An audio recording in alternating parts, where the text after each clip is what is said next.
International وہ اس وجہ سے ہے کہ گزشتہ 40 سالوں سے جنگ زدہ ہونے کی وجہ سے یہاں پر جو ایک فریق ہے اس کے تانے بانے ہمیں ایران کے ساتھ ملتے دکھائی دیتے ہیں. جو آپریشن ہوا یا ہو رہا ہے تو آپ کے خیال میں یہ ضروری تھا؟ تو لوگ یہ کہتے ہیں کہ ایک فریق کے پاس ایران کا اسلحہ ہے، دوسرے فریق کے پاس امریکن اسلحہ ہے جو کہ افغانستان سے آتا ہے.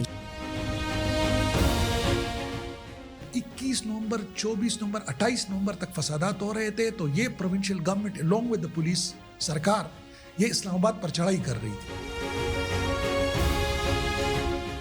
لیکن جرگے کے جو مشران تھے انہوں نے یہ ذمہ داری لی تھی کہ اگر ایک فریق کی طرف سے خلاف ورزی ہوئی تو ہم وہ لوگ آپ کے حوالہ کریں گے.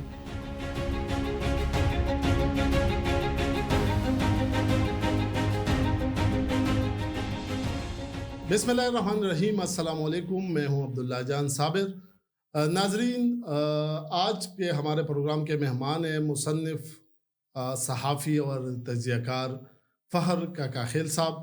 آج ہم بات کریں گے خرم کی موجودہ صورتحال پہ. سر، بہت شکریہ ٹائم دینے کا. شکریہ. پہلا سوال میرا یہ ہے کہ خرم کا جو ایشو ہے تو آپ کیا سمجھتے ہیں کہ یہ کیوں اتنا کشیدہ ہوا اور یہاں تک کیسے پہنچا؟ عبداللہ، ایکچولی خرم اس پورے ریجن کا واحد ایشو ہے جس کی 3 تہیں ہیں. ایک اس کا ہے مقامی، ایک اس کا ہے علاقائی اور ایک اس کا ہے بین الاقوامی. مقامی طور پر فارمر فاٹا یعنی سابقہ قبائلی علاقے، اس میں زمینوں کی تقسیم ہمارے جو بندوبستی علاقے ہیں اس طرح نہیں ہوتی تھی، جس میں کتونی نمبر، کاتا نمبر، خسرہ نمبر، یہ والے چکر ریونیو ڈپارٹمنٹ کا کوئی وہاں کام نہیں تھا.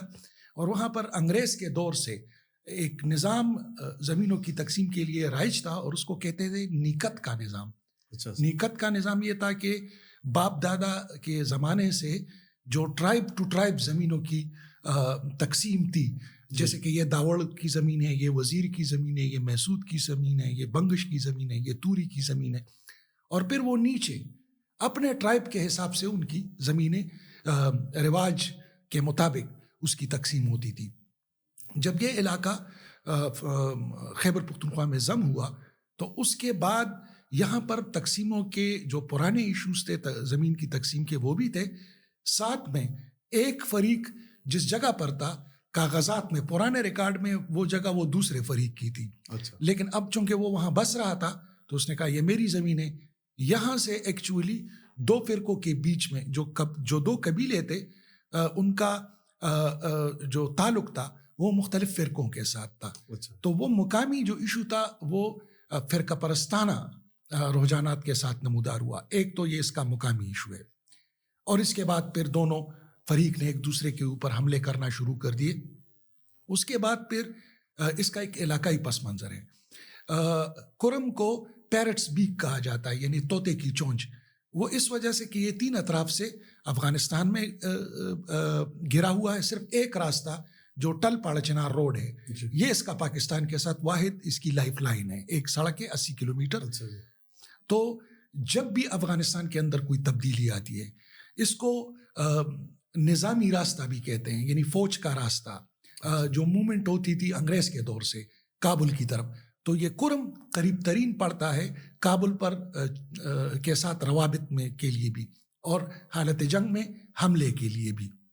جو 19ویں صدی یعنی آج سے 100-200 سال پہلے جو یہاں پر جنگیں لڑی گئی فرنگی راج میں، جو برٹش ٹروپس تھی وہ اسی راستے کا استعمال زیادہ تر کرتی تھی.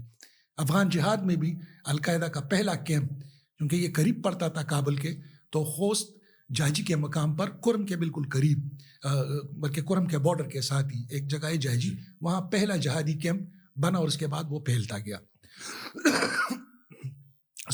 اور تیسرا جو اس کا ایشو ہے وہ ہے انٹرنیشنل وہ اس وجہ سے ہے کہ گزشتہ 40 سالوں سے جنگ زدہ ہونے کی وجہ سے یہاں پر جو ایک فریق ہے اس کے تانے بانے ہمیں ایران کے ساتھ ملتے دکھائی دیتے ہیں، جبکہ دوسرے فریق کے تانے بانے ہمیں جو ایکسٹریم مخالف فرقہ ہے ان کے ساتھ ملتے دکھائی دیتے ہیں.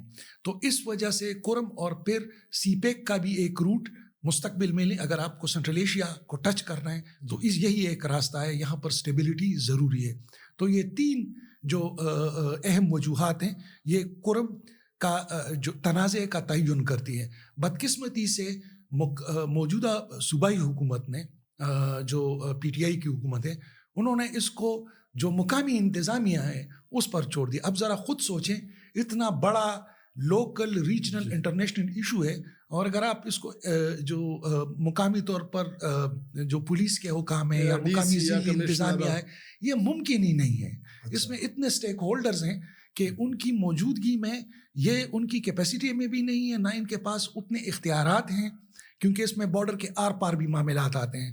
تو اسی وجہ سے میں یہ سمجھتا ہوں کہ اس معاملے نے توجہ نہ دینے کی وجہ سے, اور آپ کو یاد ہوگا یہ تنازع 21 نومبر کو شروع ہوا. دراصل اس کا آغاز ہم تو 21 نومبر سے رپورٹ کریں, لیکن اس کا آغاز اکتوبر میں مخالف فرقے پر فائرنگ, ایک ان کی مسافر گاڑی تھی ان کے اوپر فائرنگ ہوا, پھر اس کا بدلہ لیا گیا 21 نومبر کو. 21 نومبر کو جو سیکیورٹی کی حصار میں کانوائے جا رہا تھا اس کے اوپر اٹیک ہوا, اور پاڑا چنار کے جو شہری تھے وہ اس میں جاں بحق ہوئے. اس کے رد عمل میں اگلے دن یعنی 22-23 کو پاڑا چنار اور علیزے جو مخالف فریق تھا ان کی جانب سے مسلح حملہ آور آئے اور اپنے مخالف فریق جو بگن کے ہیں اس بگن بازار کو بھی آگ لگا دی, گھروں کو بھی آگ لگا لی, اور اس وجہ سے جو سینکڑوں خاندان تھے وہ وہاں سے موو کر گئے, اور باقی جو بگن کے لوگ تھے وہ اپنے مطالبات کے لیے اور اپنی کمپنسیشن کے لیے اس علاقے میں موجود رہے. ان کا یہ ماننا ہے کہ بھئی جب تک ہمارے کمپنسیٹ نہیں کیا جاتا ہم یہ قافلوں کو آگے جانے نہیں دیں گے. اور پھر اس میں بیچ میں انتہا پسند عناصر. سر یہی پوچھ رہا تھا کہ آپ کیا سمجھتے ہیں کہ اس کے پیچھے صرف یہ علاقائی لوگ ہیں یا باہر کے کچھ عناصر بھی اس میں انوالو ہے, اس طرح کا کچھ ہے آپ کے خیال میں؟ بالکل باہر کا. یہ دیکھیں اوور آل جو ہمارے بارڈرنگ ریجن ہوتے ہیں, جو ٹربل ریجن ہوتے ہیں, وہ بین الاقوامی پراکسیز کی عدم موجودگی میں ایسا ممکن نہیں ہے. اور یہاں پر تو اس کے فوٹ پرنٹس ہیں. اگر آپ تاریخ اٹھا کر دیکھ لیں 2007-8 میں جو پاڑا چنار میں فسادات ہوئے جس میں ایک بڑی تعداد میں مخالف فریق کے جو لوگ تھے اس کو پاڑا چنار سے نکالا گیا. اس وقت ایک شخص تھا حیدر کربلائی, وہ اس کی سربراہی کرتا تھا. پاڑا چنار کے جو لشکر تھے ان کا ایک اہم رہنما تھا. اس وقت وہ ایران کے جو پاسداران انقلاب کے نیچے ایران نے انٹرنیشنل آپریشنز کے لیے ایک اپنا ایک بریگیڈ اس کو کہیں, ایک ونگ کہیں, القدس فورس کے نام سے, جو فلسطین میں بھی لڑتی ہیں, جو یمن میں بھی لڑتی ہیں, جو ہر جگہ پر ان کے فوٹ پرنٹس. اور اسی طریقے سے وہ پاکستان میں بھی اس کا تھا اور وہی ان کے لیڈر تھے. وہی بندہ جو تھا وہ بعد ازاں 2012-13 میں جب عراق اور سیریا میں جنگ ہوئی اہل تشیع اور اہل سنت کے بیچ میں, تو اہل تشیع کی نمائندگی زینبیون بریگیڈ نے کی. وہ القدس کے نیچے زینبیون بریگیڈ بنائی گئی سیریا اور عراق میں لڑانے کے لیے. اس کے سربراہ وہی کرم کے حیدر کربلائی صاحب تھے, اور وہ سینکڑوں نہیں ہزاروں کی تعداد میں اپنی سائٹ کے نوجوانوں کو گلگت سے لے کر بلوچستان تک, جس میں کافی سارے جو ان کے اپنے فرقے کے لوگ شامل تھے, وہ گئے, وہ وہاں لڑے. سینکڑوں کی تعداد میں وہ جاں بحق ہوئے, اور پھر ان کی خود موت جو ہے وہ 2016-17 میں ہوئی, لیکن ایران نے پھر اس کی تصدیق 2019 میں کی, چونکہ وہ زینبیون کے سربراہ تھے پورے پاکستان کے لیے, اور وہ داعش کے ہاتھوں وہ مارے گئے. تو ایک یہ. دوسری جانب مخالف میں آپ دیکھیں داعش کے نام سے دولت اسلامی عراق و الشام, ان کی سربراہی حافظ سعید کر رہے تھے, سعید خان اورگزے, اور ان کا زیادہ تر انفلوئنس جو صدا کے مدارس ہیں ان کے اوپر تھا. وہ وہاں سے نکلے, ٹی ٹی پی میں گئے, ٹی ٹی پی سے بھی پھر افغانستان جب گئے, وہاں پر وہ جو انٹرنیشنل داعش تنظیم بن رہی تھی جس میں پوری دنیا سے, جس میں وسطی ایشیا سے خصوصاً تاجکستان سے لوگ تھے, انڈیا سے لوگ تھے اس میں, تو انہوں نے ایک تنظیم کی بنیاد رکھی, دولت اسلامیہ فی ولایت خراسان. یعنی داعش خراسان، تو اس کا تعلق بھی اس علاقے سے ہے.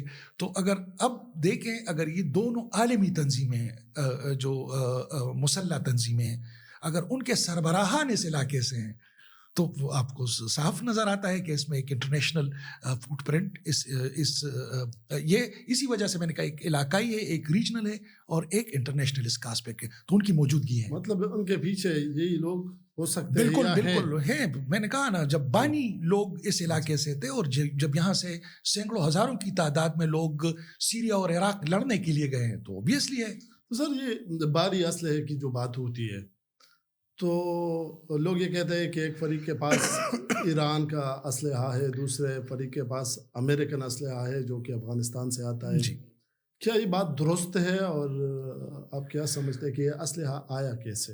دیکھیں کافی حد تک تو ہم نے خود بھی دیکھا اور اب ہمارے حساس اداروں کو بھی رپورٹس ہیں اور دونوں جو فریقین ہیں یہ دعوے کرتے نظر آ رہے ہیں، تو اٹ مینس کہ سارے اس پہ متفق ہیں کہ یہ اسلحہ ادھر موجود ہے، جس میں اینٹی ایئر کرافٹ گن جس کے حوالے سے سرکار نے خصوصی طور پر کہا کہ بھائی آپ دو قبائل کی لڑائی میں اینٹی ایئر کرافٹ گن کیوں استعمال کر رہے ہو.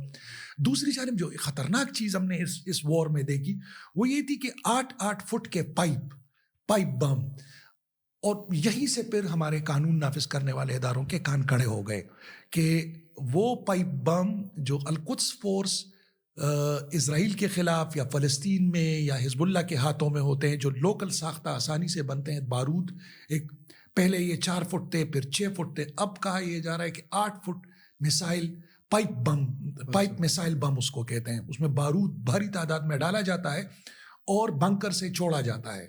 تو آپ خود سوچیں 8 فٹ کا ایک بڑا پائپ اگر بارود سے بھرا ہو تو وہ کتنی بڑی تباہی کرے گا.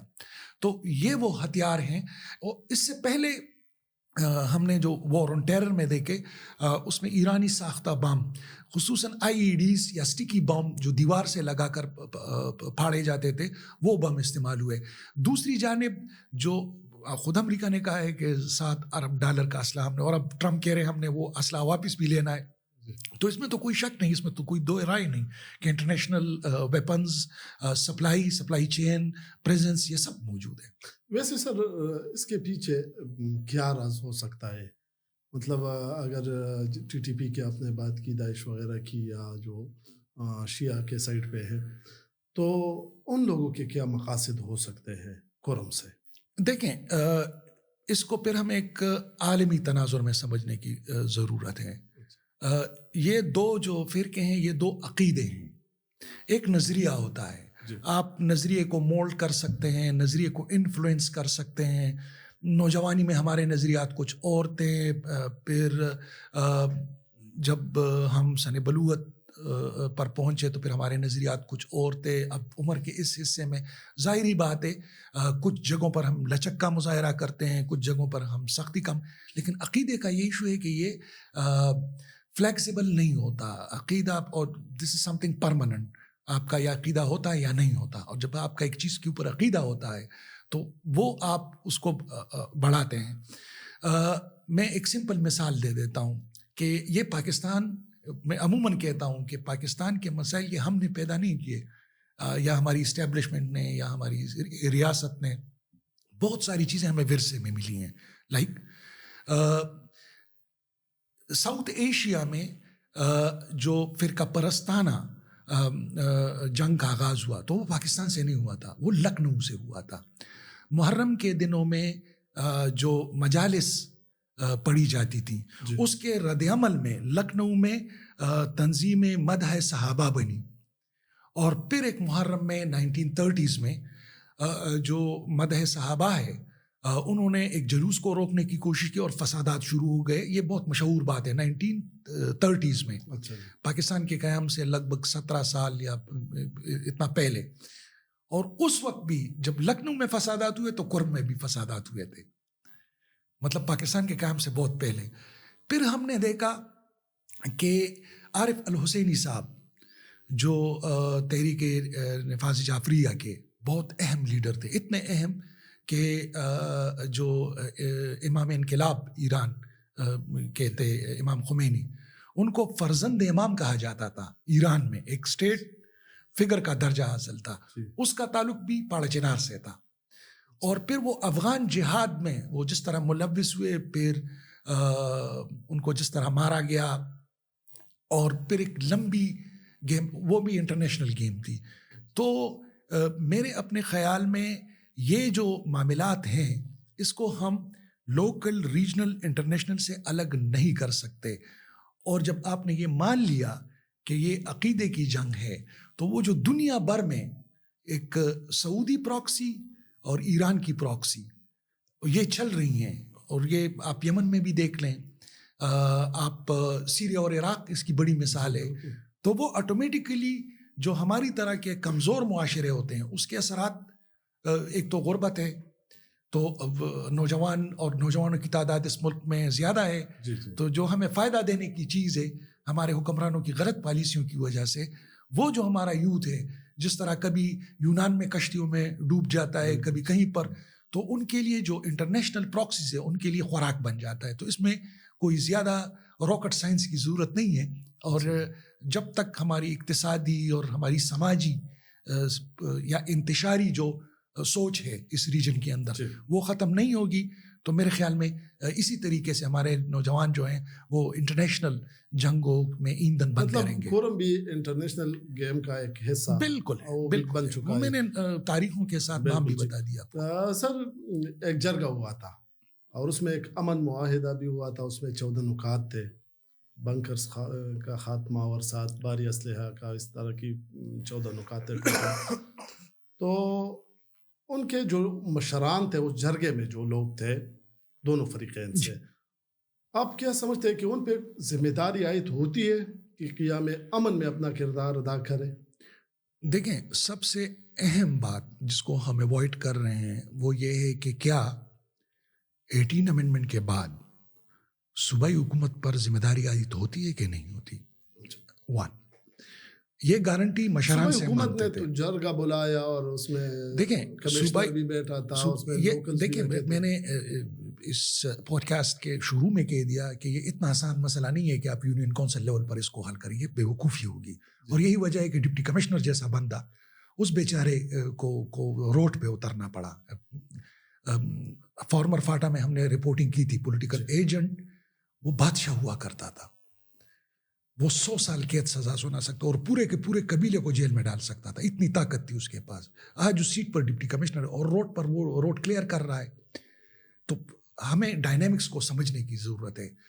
آج تک، اور جب 21 نومبر 24 نومبر 28 نومبر تک فسادات ہو رہے تھے تو یہ provincial government along with the police سرکار یہ اسلام آباد پر چڑھائی کر رہی تھی اور کہہ رہی تھی کہ ہمارے سینکڑوں بندے مارے گئے. سینکڑوں بندے پڑچنار میں مارے جا رہے تھے، جن کی ڈیڈ باڈیز بھی تھی، جن کے ویژولز بھی تھے، جن کی شناخت بھی تھی، ایک دوسرے کی تحویل میں تھی ڈیڈ باڈیز. سرکار ٹس سے مس نہیں ہو رہی، ترجیحات ہی نہیں ہے. جب ترجیحات ہی نہیں ہے، حکومت کی اگر ترجیح نہیں ہے تو جرگہ کیا کرے؟ پھر آپ کو یاد رہنا چاہیے کہ FCR ختم ہو چکا ہے، ٹرائبل سسٹم ختم ہو چکا ہے. آپ کس طرح ایک بندوبستی علاقے میں، ایک پروونس کے اندر جرگے کے آگے چیزیں ڈال لیتے ہیں کہ بھئی آپ خود مشران ہو، آپ کر لو. ان کے پاس ٹینک ہے، ان کے پاس اسلحہ ہے، ان کے پاس افرادی قوت ہے. یہ کام پولیس کا تھا. اس کو پروونشل گورنمنٹ کو گارنٹی دونوں فریقین کو دی جانی چاہیے تھی کہ ہم یہ کام کریں گے. آپ کا اختیار بھی میرے پاس، آپ کا اختیار بھی دونوں فریقین کا میرے پاس. یہ میں نے فیصلہ کیا ہے آپ دونوں کی رائے کے ساتھ. اب ان کی امپلیمنٹیشن سرکار کرے گی، آپ نہیں. مطلب FCR کے دنوں میں تو ٹھیک تھا کیونکہ وہاں پر TT اور PT کا نظام تھا. TT کہتے تھے ٹرائبل ٹیریٹری کو، جہاں ایک قبیلہ ہوتا تھا وہ لائن آرڈر کا ذمہ دار ہوتا تھا.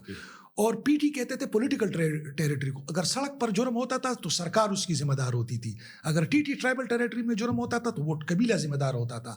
اب وہ ختم. ان کو کسی نے بتایا نہیں ہے کہ پاٹا تو ضم ہو چکا ہے. اتنی ان کی سمجھ نہیں ہے سرکار کی، اور ہو بھی نہیں سکتی. آپ دیکھتے ہیں الیمین، PTI، ٹرولنگ، انتشار، جب یہ کام ہو تو اس سے اب امن کی توقع میرے خیال میں، اگر ریاستی اداروں نے بھی یہ سوچا ہے کہ یہ گورنمنٹ یا انہوں نے آرمی چیف صاحب آئے بیٹھ گئے اور اگر وہ یہ سوچ رہے ہیں کہ یہ امن لائے گا، یہ ہو ہی نہیں سکتا. ان کی DNA انتشار ہے. جب DNA آپ کا انتشار ہو تو آپ کس طرح پیس ڈیولپ کر سکتے ہیں؟ یہی وہ بنیادی غلطی تھی کہ بتایا گیا مرکز کو کہ جی ہم نے جرگہ کیا ہے اور جرگہ دعائے خیر کر لو. اس جرگے کے اندر بھی کئی لوگ حاضر نہیں تھے. اس جرگے کے اندر بھی کئی مشران نے تحفظات کا اظہار کیا, لیکن اب جو وہاں کی لوکل انتظامیہ ہے وہ وزیر اعلیٰ اور چیف سیکرٹری کو کیا کہتے ہیں, آئی جی پی کو وہ ڈی اے جی کیا کہتا تھا, آئی جی تو کیا کام کرو جس طرح ہوتا ہے جی. اس کو کسی نے یہ نہیں بتایا کہ یہ کام وہ کام نہیں ہے. آپ کی بات صحیح ہے سر, گورنمنٹ کی جو لاپرواہی تھی یا ان کو جو کرنا چاہیے تھا جو انہوں نے نہیں کیا, جی لیکن جرگے کے جو مشران تھے انہوں نے یہ ذمہ داری لی تھی کہ اگر ایک فریق کی طرف سے خلاف ورزی ہوئی تو ہم وہ لوگ آپ کے حوالہ کریں گے, دوسرے فریق نے بھی یہی کہا تھا, تو ان کی بھی تو ذمہ داری بنتی ہے نا. قانون ہے نا, FCR کا جب جرگہ ہو جاتا ہے سر پشتون کلچر میں. دیکھیں کلچر, اچھا کلچر پہ آ جائیں. یہاں لوگوں کے گلے کاٹے جا رہے ہیں, سر دیواروں پر رکھ کے جا رہے ہیں, وہاں کا کس کلچر کی اب تو یہ پشتون کلچر یہ چیزیں اب نکل چکی ہیں. ہم ایک نئی جنگ میں داخل ہو چکے ہیں. ہم حالت جنگ میں ہیں. آرمی چیف نے یہی چیز ان کو سمجھانے کی کوشش کی کہ خدا را اس چیز کو سمجھو, ہم حالت جنگ میں ہیں, اور اس جنگ کو جو آپ کی سرزمین کی جنگ ہے, ہمارے جوان شہید ہو رہے ہیں اور آپ اپنے ہی سیاسی سکورنگ میں لگے ہوئے ہو. اور خصوصاً جو میری اپنی جو انفارمیشن ہے, کچھ سیاسی قائدین نے کہہ دیا ان کو کہ جی مر ہم رہے ہیں, ہمیں پتہ ہے, لیکن اس میں سنجیدگی کی ضرورت ہے. لیکن سنجیدگی کیا تھی؟ وزیر اعلیٰ اور گورنر آپس میں لڑ پڑے. تو جہاں یہ حالت ہو, پولیٹیکل سٹیبلٹی نہ ہو, اس میں آپ کانفلکٹ کو یا جنگ کو کس طرح جیت سکتے ہیں؟ ہم سوات آپریشن کی مثال لیتے ہیں, تو سوات آپریشن کو تو آن کیا گیا نا, اسی کھاتے میں تو بشیر بلور شہید ہوئے, اسی کھاتے میں ہارون بلور شہید ہوئے, اسی کھاتے میں افتخار صاحب کو اپنے بیٹے سے ہاتھ دھونے پڑے. یہ کاسٹ ہوتی ہے نا جنگ کی. یہاں کوئی تیار ہے اس کے لیے؟ آپ مجھے بتائیں. وزیر اعلیٰ صاحب گئے تھے, جتنے بھی جنازے اس دوران پڑے گئے, آپ نے کسی لوکل ایم پی اے کو اس میں دیکھا؟ یہاں تک کہ دونوں فریقین کا میں چیلنج کرتا ہوں, وہ تو چھوڑیں ایم این ایز اور فیڈرل منسٹرز, اور وہ تو چھوڑیں, ان کو سمجھ نہیں آ رہی کہ یہ کس بڑے عذاب میں مبتلا ہو چکے ہیں, اور یہ لوکل نہیں ہے, ایک انٹرنیشنل تبدیلی آ رہی ہے اس خطے کے اندر. سر اس میں بعض سیاسی لوگوں سے بھی میں نے سنا ہے, اور یہ ڈیجیٹل میڈیا پہ ہم دیکھ رہے ہیں, بعض لوگ یہ سمجھتے ہیں کہ اس کے پیچھے بھی پاکستانی اسٹیبلشمنٹ ہے جو کرم میں حالات خراب کرنے کی کوشش کر رہے ہیں. پاکستانی اسٹیبلشمنٹ نے 3.5 مہینے آپ کا انتظار کیا.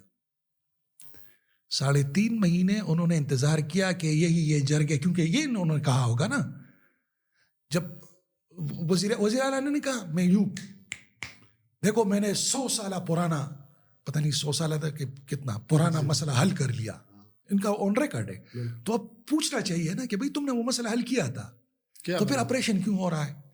آپریشن اس وجہ سے ہو رہا ہے کہ لوگ مارے جا رہے تھے, حکومت کی ریٹ نہیں ہے. یہی میں پوچھنے والا تھا جی کہ جو آپریشن ہوا یا ہو رہا ہے, تو آپ کے خیال میں یہ ضروری تھا؟ دیکھیں میرے خیال میں اس میں بڑی دیر کی گئی ہے.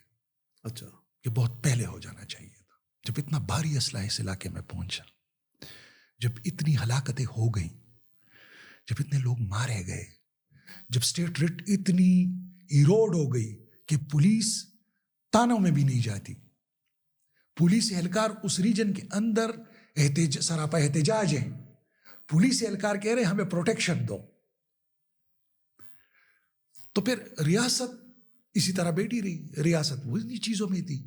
آپ کا قومی میڈیا نتا خودکشی کرے گا, نتا خودکشی نہیں کرے گا. کیری نمبر 812 آؤٹ, کیری کا نمبر 804 کیا ہے وہ باہر. پیرنی آج مل گئی, پیرنی آج نہیں ملی.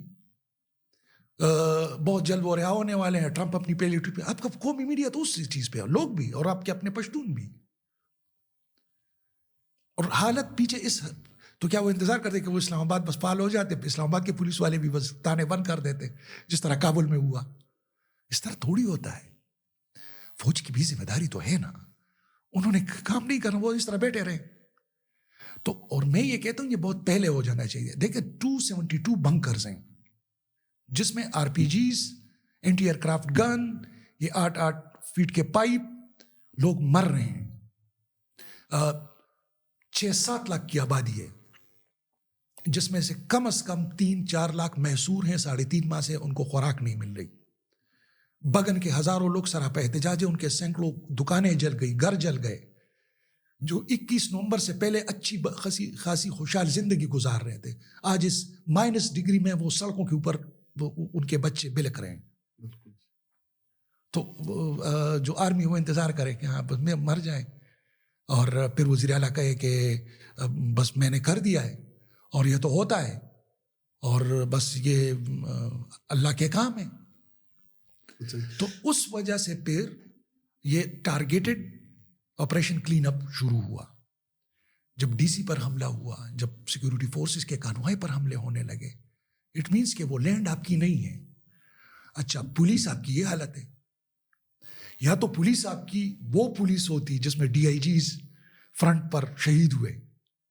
پشاور میں ملک سعد، ملک صفت، غیور، عابد علی، یار بہت سارے ہیں، ایڈیشنل آئی جی تک. بالکل، یہ تو وہ پولیس نہیں ہے نا. مطلب آپ سمجھتے ہیں کہ آپریشن کے علاوہ کوئی حل نہیں تھا اس کا؟ کوئی targeted specific strike clear and out, یہ ایک حل ہے. لیکن یہاں یہ وضاحت کرنی ہوگی کہ جو پولیٹیکل سپورٹ یا پبلک سپورٹ جس کو کہتے ہیں، وہ ان کو حاصل نہیں ہے، کیونکہ پالیسی میں کنفیوژن ہے. پالیسی میں کنفیوژن کیا ہے؟ پالیسی میں کنفیوژن یہ ہے کہ آپ نے الیکشنز PTI کو دیے، CM کے لیے ایک ایسے بندے کو نامزد کیا جس کے، میں یہ نہیں کہہ رہا کہ ہو سکتا ہے وہ ایسے ہوں یا یہ ایسے ہیں، ان کے اوپر دہشت گردی کے الزامات ہیں اسرار اللہ گنڈا پور کے. ان کے ساتھ بیٹھ کر آپ یہ کہیں میں آپریشن کر رہا ہوں اور وہ بیٹھا ہوا ہے. کیا یہ حقیقت نہیں ہے کہ PTI کے گورنر اور PTI کے منسٹرز اور PTI کے MPs کے اوپر یہ الزامات لگے کہ وہ طالبان کو بھتے دیا کرتے تھے؟ انہوں نے کیا تردید کی ہے؟ تردید تک انہوں نے نہیں کی. کہ یہ حقیقت نہیں ہے کہ عوامی نیشنل پارٹی کے جو رہنما ہیں وہ عدالت میں اسی حکومت کے خلاف گئے تھے کہ بھئی یہ طالبان کو لا رہے ہیں؟ اچھا، وہ موجود ہیں اور آپ کہیں کہ بھئی میں آپریشن کر رہا ہوں، آپ اس کو آن کریں. میں کیسے مانوں؟ وہ جو شعر ہے نا، میرے پاس سے گزر کر میرا حال تک نہ پوچھا، میں کیسے مان جاؤں کہ وہ دور جا کے روئے؟ تو کنفیوژن، الزامات اور یہ کنفیوژن اور یہ ساری چیزیں تو ٹھیک ہے، لیکن ہم ہمیشہ مسئلے پہ بات کرتے ہیں، اس کے حل پہ بات نہیں کرتے. آپ کے خیال میں اگر ہم اس کو کنکلوڈ کرنا چاہے جی، تو اسپیسیفک حل کیا ہے؟ اسپیسیفک حل یہ ہے کہ بگن کے جو متاثرین ہیں، اگر آپ نے اس راستے سے گزرنا ہے، دیکھیں 2 فریقین ہیں. ایک فریق متاثرہ ہے اور راستہ اسی کے گھر سے گزرتا ہے. آپ اسی کے گھر سے خوراک اور امداد پہنچانا چاہتے ہو اس کے مخالف فریق کے پاس، اور اس سے پوچھتے ہی نہیں ہو، تو پوچھنا بھی نہیں، فوراً اس کو کیش پیمنٹ، کیونکہ لوگوں کا اعتبار حکومت پر سے اٹھ چکا ہے. یہ وعدے کرتے ہیں کہ ہم آپ کے گھر بھی تعمیر کریں گے، اور جس طرح کہتے تھے نا 2 کروڑ نوکریاں ہوں گی اور 50 لاکھ گھر ہوں گے. وہاں کے لوگ کہہ رہے ہیں کہ یار پہلے بھی فسادات ہوئے، ہم نے جب صلح کر لی حکومت نے رخ موڑ لیا، اور پھر کہتے ہیں ہمارے پاس پیسے نہیں ہیں. تو پہلے بگن کے جو متاثرین ہیں ان کو فوری طور پر کیش پیمنٹ کہ بھئی یہ ہے، ہم مزید ہم سیریس ہیں، ہم چاہتے ہیں کہ آپ ہمارے بھائی ہیں، ہم آپ کے ساتھ کھڑے ہیں. اور مخالف فریق تک خوراک کی امداد کی، کیونکہ وہ ایک انسانی المیہ وہاں جنم دے رہا ہے. یہ ایک عارضی کام ہے. اس کے بعد جس طرح میں نے کہا کہ تینوں چیزوں کو، علاقائی، مقامی، علاقائی اور انٹرنیشنل، جس میں آپ افغان طالبان سے بھی بات کریں گے کہ یار اس طرح کے ایشوز ہیں. مطلب پہلے 2007-8-9 میں جب یہ صورتحال تھی تو پاڑا چنار کے لوگ افغانستان جا کر تورخم آتے تھے، اب وہ بیچارے وہ بھی نہیں کر سکتے. تو ان سے بھی بات کرنی چاہیے کہ یہ چونکہ ایک صدی پرانا جتنا معاملہ ہے، تو اس پر وقتاً فوقتاً ہمیں آپ کی ضرورت ہوگی، تو آپ ہمیں فیسیلیٹیٹ کریں. اسی طریقے سے جو 2 اہل تشیع اور اہل سنت کی دنیائیں ہیں عقیدت اعتبار سے، ان کے بیچ میں عالمی سطح پر ایک ڈائلاگ ہونا چاہیے. تو ان کے یہ 3 ٹائر، اس میں وقت لگے گا لیکن یہی دیر پا امن کا باعث بنے گا. اور خصوصاً مری میں امن معاہدہ ہوا ہے تو اس پر بھی سوچا جا سکتا ہے. اور ساتھ میں سوال یہ ہے کہ اگر پولیس اپنا کام کرتی، اگر لوکل ایڈمنسٹریشن ان سینسٹیوٹیز کو سمجھ سکتے، اگر پروونشل گورنمنٹ اس چیز کو سمجھ سکتی، تو مجھے نہیں لگتا کہ فوج کو کوئی بڑا شوق تھا یہاں پر آپریشن کریں. آلریڈی وہ اوور اسٹریچڈ ہیں. وزیرستان کے اندر، جنوب میں، جنوبی اضلاع کے اندر ایک بڑا خلفشار، وہ آلریڈی انگیج ہیں. وہ قطن یہ بالکل وہ جو لاسٹ ڈچ ایفرٹ جس کو کہتے ہیں کہ، اور جگہ آپ ان سے پوچھیں گے تو وہ کہتے ہیں ہم کیا کرتے ہیں، چھوڑ دیں اس کو. تو یہ کہنا کہ آپریشن دیر پا مسئلے کا حل ہے، نہیں، لیکن آپریشن آپ کو عارضی ریلیف دے دیتا ہے تاکہ سویلین حکومت اپنا کام جلدی نمٹائے اور پیس کے لیے اپنے ایفرٹس کو عملی جامہ پہنائے. میرے خیال میں یہ آپریشن اس حد تک جو ٹارگیٹڈ ہے کہ بھئی کلیئر کر دیں تاکہ سول ایڈمنسٹریشن اپنا کام کر لے. لیکن پولیس کی کردار کے اوپر کافی سوالات اٹھتے ہیں. بہت شکریہ سر ٹائم دینے کا. ناظرین، آج ہم نے کوشش کی کہ کرم کی صورتحال پہ تفصیلی گفتگو ہو، اور اس کے لیے ہم نے دعوت دی تھی سینئر صحافی، مصنف اور تجزیہ کار فخر کاہل صاحب کو. مجھے یقین ہے کہ آپ لوگوں کو کئی سوالات کے جوابات ملے ہوں گے. انشاءاللہ اس سیریز کو ہم جاری رکھیں گے.